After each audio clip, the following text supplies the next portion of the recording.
Welcome back to Lowcountry Money Talk. When we left you, we were on the verge of learning how we might save on taxes. So that's where we're going to start. We're going to jump right in back to how we can do that. All right, let's talk about it. Okay, Betsy, so here's the thing.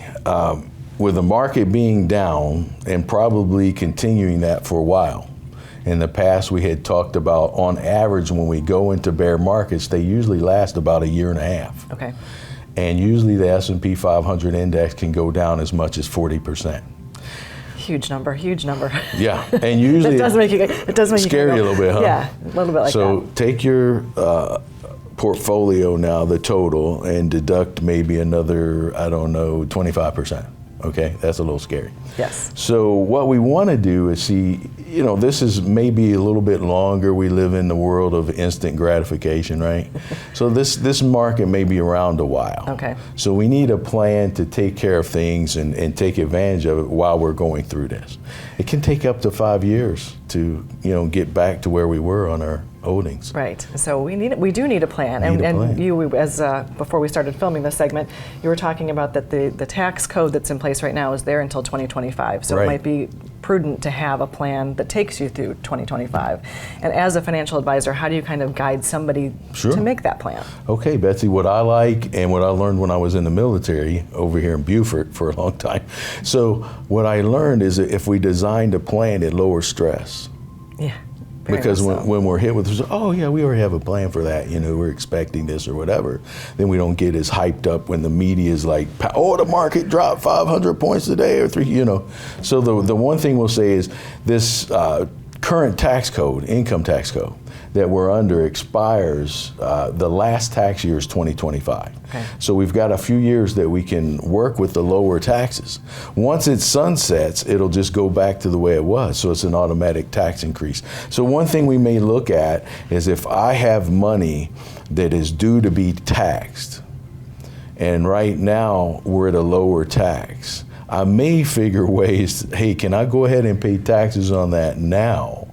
Okay. So that I don't have to pay taxes on it when taxes go up. So I'll go back to what I mentioned, Betsy, at our seminar, is that, you know, when we're in that room and I say, how many people think income taxes will be higher in the future than they are now? Everybody raises their hand. Okay, so here's something we might do to be a little proactive. You have a few advantages today. We have a big disadvantage because the market's down, but we can turn that into an advantage. Right. So let's get the lemonade.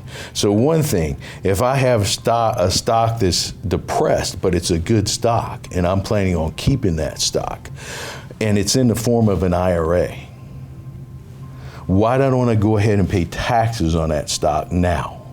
Because I believe that eventually the market will recover. And that one's going back up. And it's going back up. So if, as an example, if I had $20,000 in that stock today, and it was $30,000, I can pay taxes on $20,000, and when it recovers, I won't pay taxes any longer. So what I might do is I might establish a Roth IRA, and I may transfer that stock. I didn't say sell it.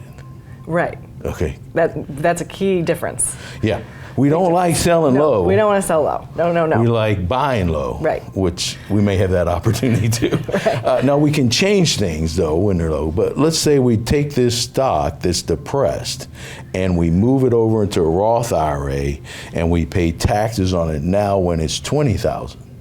And when it comes back up, we no longer pay taxes on that. So that's a pretty good idea, right? That's a great idea. There's a few strings on it, so you may check with your accountant or CPA on that, but for the most part, really good idea. So that's one way. Okay. And then we can talk about some other ways when we come back. We'll keep this tax train going. I like that. Okay. I like that a lot. And you know what? Something I want to touch on too, Mitt, when we come back is, you know, you talked about having a plan and how that alleviates stress. Yes. Let's talk about somebody who maybe doesn't have a plan and they are later in life.